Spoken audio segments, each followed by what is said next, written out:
since construction began on this $70 million battery manufacturing facility in Maryborough. It's real, and by 2026, 500 highly skilled locals will work here at this battery factory, building the batteries that we will need here in Queensland. These batteries will be able to support Queensland, provide energy when the sun doesn't shine, when it's raining, for example, like today.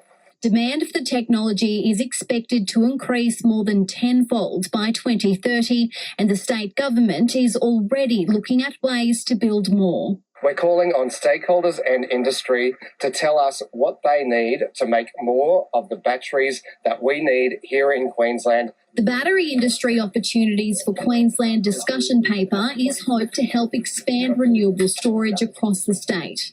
The discussion paper is all about finding out what else we need to do. What are the opportunities for Queensland and how do we access those? We require everyone, we need everyone to be involved in this to be able to deliver on not only energy transition requirements for here, for the state, for Queensland, but also for Australia.